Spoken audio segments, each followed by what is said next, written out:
अब देखो, एक पत्नी ये है जो अपने पति के लिए भागवत सुन रही हैं, सुनवा रही हैं, और एक पत्नी अब वो है जो हनीमून बहाने ले गई और अपने पति को मरवा दिया। ये केवल ये घटना ऐसी नहीं है कि वो लड़की ने अपने पति को मरवा दिया।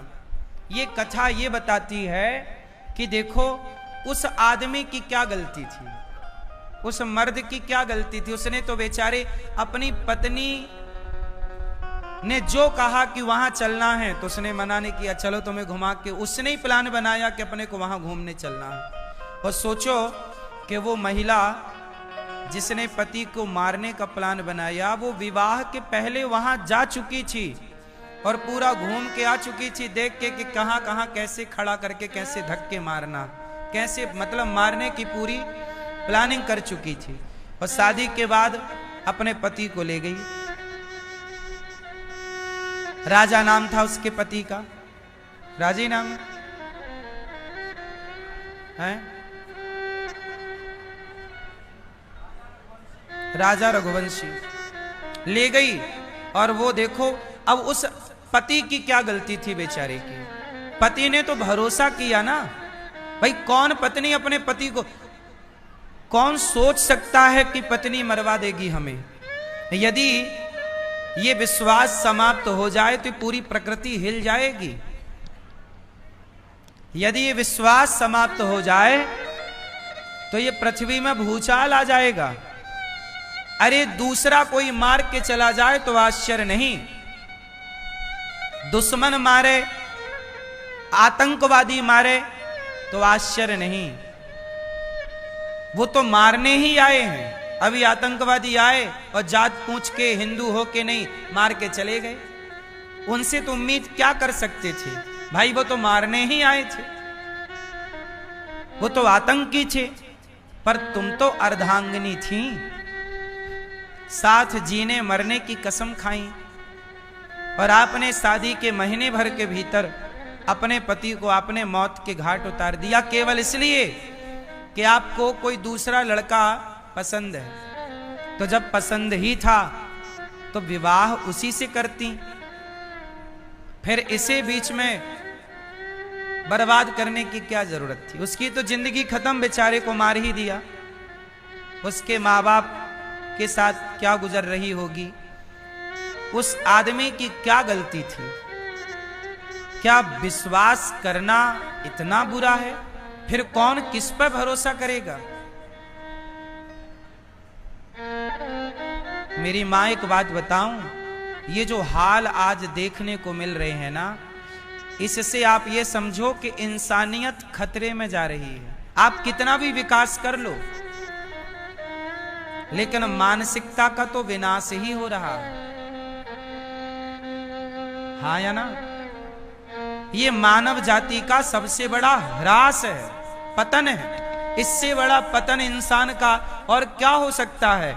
जिस देश की नारियां अनसुईया होती हैं, जिस देश की नारियां सावित्री बनकर यमराज के मुंह से अपना पति वापस ले आती हैं, उस देश की नारियां अपने पति को मरवा डालती हैं। ये सुनने में कितना अजीब है, कितना भयंकर है। इसलिए मेरी मां,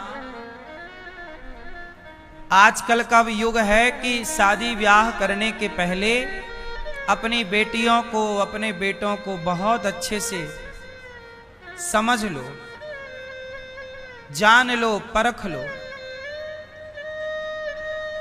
लड़की की मां, उस मां को भी नहीं पता था कि मेरी बेटी ऐसी है। कोई थोड़ी जानता है कि कोई कैसा है, व्यक्ति तो भरोसा करता है। इसलिए आप लोग अपने बच्चों को संस्कार दीजिए। यदि आज कोई रक्षा कर सकता है आपकी, आपके बच्चों की और इस देश की, तो रक्षा कौन कर सकता है। पुलिस रक्षा कर पाती तो राजा की रक्षा कर लेती, ना मरता। सेना रक्षा कर पाती तो कर लेती, ना मरता। यदि कोई रक्षा कर सकता है आपके परिवार की और आपके रिश्तों की, तो वो केवल एक है, संस्कार। बेटी को बढ़िया संस्कार दिए जाते तो ये खुरापात जन्म ही क्यों लेता खोपड़ी में? हाँ या ना? भाई सेना तो बॉर्डर की रक्षा के लिए है, पुलिस तो देश की व्यवस्था के लिए है, पर संस्कार घर के भीतर की व्यवस्थाओं में काम करता है। इसलिए आज की जो जनरेशन है, आज के जो बच्चे हैं, वो हरकत ये इसलिए कर रहे हैं क्योंकि संस्कारहीन है। अब बताओ संस्कार क्या है? सबसे बड़ा संस्कार क्या है? चरित्र का संस्कार ही श्रेष्ठ संस्कार है। आजकल की कुछ लड़कियां, कुछ लड़के क्या हो रहे हैं? चरित्रहीन हो रहे हैं। अब चरित्रहीन हो गए। वो लड़की का किसी और लड़के से चक्कर था, अब उसको करनी पड़ी शादी किसी और लड़के से। तो कहावत कहते ना, दिल लगा गदही से तो परी किस काम की। जबकि वो लड़का देखने में कितना सुंदर था जिसको मार दिया, और वो जिसके संग उसका चक्कर था वो कितना घटिया दिख रहा है। ऐसे ही हाल वो ड्रम वाले केस में भी था कि अपने सुंदर पति को मारकर ड्रम में पैक कर दिया और एक घोचू लाल के संग भाग गई। आजकल ये लड़कियों की पसंद क्या हो रही है? इन्हें घोचू ही पसंद आ रहे हैं।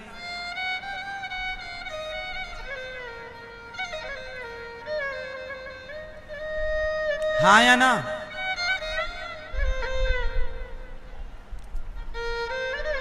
कमी किसकी है बताओ? थोड़ा संस्कार होता चरित्र का कि नहीं, मुझे विवाह के पहले किसी लड़के के साथ नहीं रहना। एक लड़की आई मेरे पास अभी 2 दिन पहले, प्रश्नोत्तरी में भी पूछा उसने। वो लड़की बोली, गुरुजी मैं एक लड़के के साथ रहती थी, उसने बोला मैं शादी करूंगा, तो मैं उसके संग रिलेशन में चली गई और अब वो कह रहा मैं शादी नहीं करूंगा। ये मैं एक सवाल पूछूं, शादी कर लेना बहुत अच्छा है, विवाह कर लेना बहुत अच्छा है, पर विवाह के पहले जो आप रिलेशन बना लेते हैं, शारीरिक शोषण जो आप अपना करा लेते हैं या कर लेते हैं, ये बहुत हानिकारक है, स्त्री के लिए भी और पुरुष के लिए भी। बोलो हाँ। इसलिए कहता हूं कि शादी विवाह के पहले तक तो ब्रह्मचारी ही रहना चाहिए। पहले की यही परंपरा थी।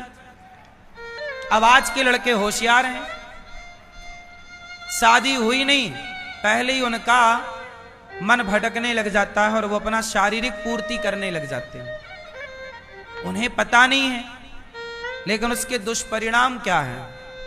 एक दूसरी बहन आई, उसने कहा गुरुजी हमारी बहन है, उसने विवाह किया और विवाह करने के बाद, बहुत ध्यान से सुनना, ये बात आपके काम आएगी भविष्य में।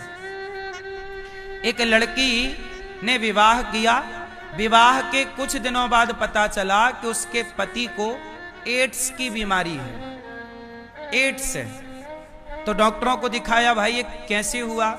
तब उस डॉक्टर ने बताया कि इस आदमी का बहुत सारी स्त्रियों से चक्कर था, तो ये एड्स हो गया। अब आज के लड़के लड़कियां जो लिव इन में रह रहे हैं, क्या है ये लिव इन ही एक प्रकार का एड्स है। ये लिव इन अपने आप में क्या है? एड्स है। ये अपने आप में एक बीमारी है, ये लिव इन है या नहीं? कोई भी लड़की शादी के पहले पराये पुरुष के बारे में ना सोचे, और कोई भी लड़का ऐसे संस्कार दो आप कि आपकी बेटी विवाह के पहले सोचे ही ना पराये के बारे में, और लड़का भी पराये नारी के बारे में विवाह के पहले सोचे ही ना, तो फिर देखो कोई संबंध, कोई रिश्ता कभी टूट ही नहीं सकता। गलतियां ये हो गई कि आपने अपनी जड़ों को काट दिया। सनातन की जड़ क्या है? बोलो। सनातन की जड़ है चरित्र। राम चरित्र सुनवे को रसिया राम लखन सीता मन। राम कैसे हैं? चरित्रवान। राम की पूजा होती है, राम की नहीं, राम के चरित्र की पूजा होती है। राम का चरित्र ऐसा है कि राम के आगे कोई स्त्री आती है तो राम उसे माता कह के बुलाते हैं, गलत निगाहों से कभी दृष्टि नहीं डालते। ये राम का चरित्र है। माँ बाप ने जो कह दिया स्वीकार कर लिया। ये चरित्र इस देश का रहा है। इस देश में ऐसा चरित्र नहीं था कि आप विवाह के पहले 17 जगह मुंह मारते रहो। हाँ या ना?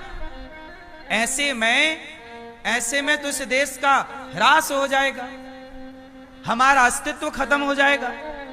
हमारा अस्तित्व किसकी वजह से है? हम सनातनियों का अस्तित्व ही संस्कारों की वजह से है। हम दुनिया में आज खड़े हैं तो टेक्नोलॉजी के बल पर नहीं, केवल अपने संस्कारों और अपने विचारों के बल पर।